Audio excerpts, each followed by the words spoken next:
purpose of this work is not the enunciation of any special philosophy or doctrine, but rather is to give the students a statement of the truth that will serve to reconcile the many bits of occult knowledge that they may have acquired,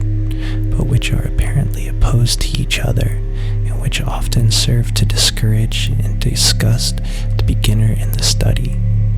Our intent is not to erect a new temple of knowledge, but rather to place in the hands of the student a master key with which he may open the inner doors in the temple of mystery through the main portals he has already entered. There is no portion of the occult teachings possessed by the world which have been so closely guarded as the fragments of the Hermetic teachings, which have come down to us over the tens of centuries which have elapsed since the lifetime of its great founder, Hermes Trismegistus, the scribe of the gods, who dwelt in old Egypt in the days when the present race of men was in its infancy. Contemporary with Abraham, and if the legends are true, an instructor of that venerable sage, Hermes was and is the great central sun of occultism, whose rays have served to illuminate the countless teachings which have been promulgated since his time. All the fundamental and basic teachings embedded in the esoteric teachings of every race may be traced back to Hermes. Even the most ancient teachings of India undoubtedly have their roots in the original Hermetic teachings. From the land of the Ganges, many advanced occultists wandered to the land of Egypt and sat at the feet of the master.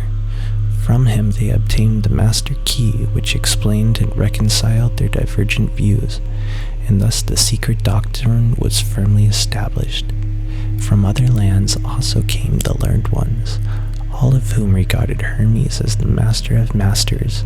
and his influence was so great that in spite of the many wanderings from the path on the part of the centuries of teachers in these different lands,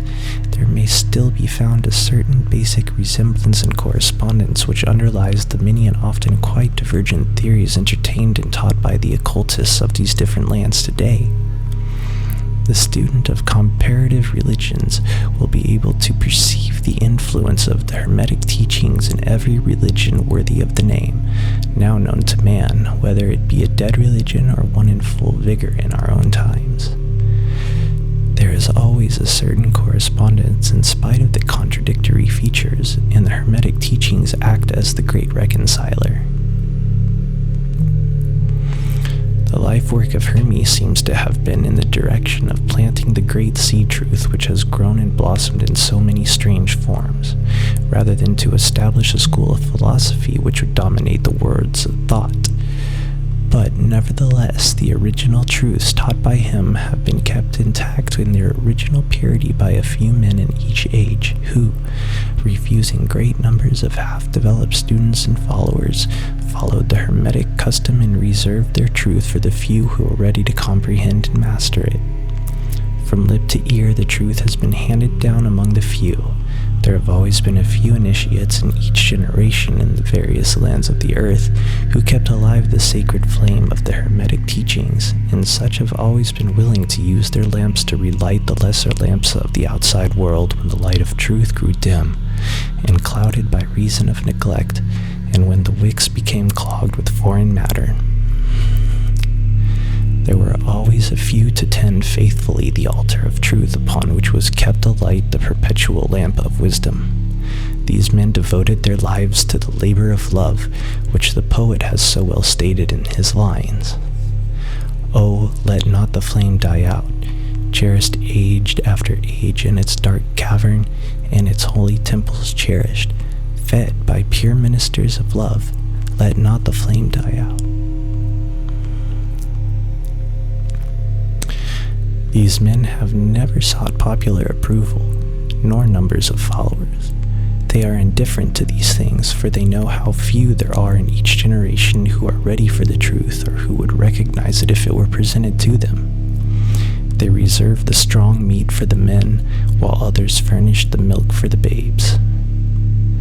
They reserve their pearls of wisdom for the few elect who recognize their value and who wear them in their crowns, instead of casting them before the materialistic vulgar swine, who would trample them in the mud and mix them with their disgusting mental food.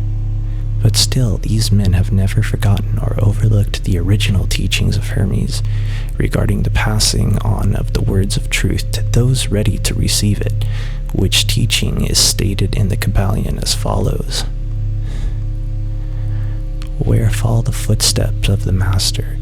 the ears of those ready for his teaching open wide. And again, when the ears of the student are ready to hear, then cometh the lips to fill them with wisdom." But their customary attitude has always been strictly in accordance with the other Hermetic aphorism, also in the Kybalion: "The lips of wisdom are closed, except to the ears of understanding." There are those who have criticized this attitude of the Hermeticists, and who have claimed that they did not manifest the proper spirit in their policy of seclusion and reticence. But a moment's glance back over the pages of history will show the wisdom of the masters, who knew the folly of attempting to teach the world that which it was neither ready or willing to receive. The Hermeticists have never sought to be martyrs, and have instead sat silently with a pitying smile on their closed lips, while the heathen raged noisily about them in their customary amusement of putting to death and torture the honest but misguided enthusiasts who imagined that they could force upon a race of barbarians the truth capable of being understood only by the elect who had advanced along the path. And the spirit of persecution has not yet died out in the land. There are certain Hermetic teachings which, if publicly promulgated,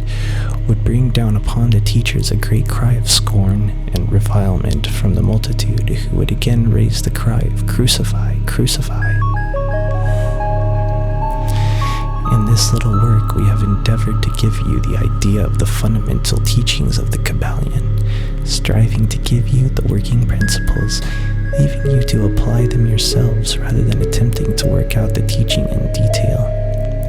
If you are a true student, you will be able to work out and apply these principles. If not, then you must develop yourself into one, for otherwise the Hermetic teaching will be as words, words, words to you. The Three Initiates.